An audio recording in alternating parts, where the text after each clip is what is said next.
Let's go to the highlights brought to you by Avera Orthopedics from today's second half. Again, it was 21-3 at halftime. NDSU had to put together something to start the third quarter, and they did. Absolutely, a drive that took half the third quarter, 7:37 off the clock. Cole Payton with the touchdown. I honestly thought they could have utilized him even more today, but credit to the USD defense that they contained Payton, save for that one touchdown.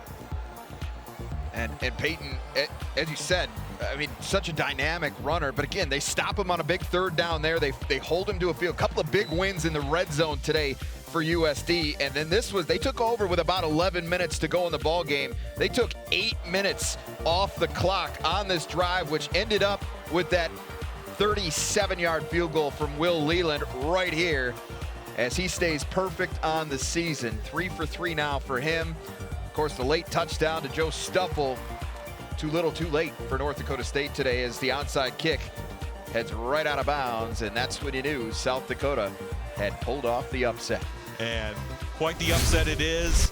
And as we talked about, you know, they kind of held on a little bit toward the end, but everyone knew NDSU was not going to play, as you said, as poorly in the second half as they did in that first half. They did have that one dumb penalty, the face mask, where Mostar just ripped the helmet off of Nate Thomas, but that gave USD a little more breathing room into the red zone, allowed them to kick that field goal to make it an 11-point game. But you look at the balance, obviously a little more passing yards, but Aiden Bauman was only 10 of 12 in the ball game. He was not tied at halftime. Yeah, but boy, was he effective overall and gave USD that cushion to allow them to finish this one off. We made such a big deal about time of possession coming into this game, of course, Dave. 35-24 in favor of NDSU. I guess it just goes to show you, we don't know a whole lot of anything. Yeah, we try and pretend like we do, but either way, the football being played on the field showed that what USD is capable of for the rest of this Valley season. I mean, you look at their schedule coming up. They're home for 2 straight against Murray State and Youngstown State.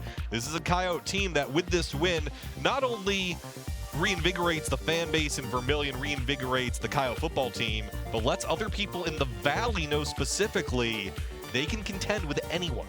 I was just going to say that.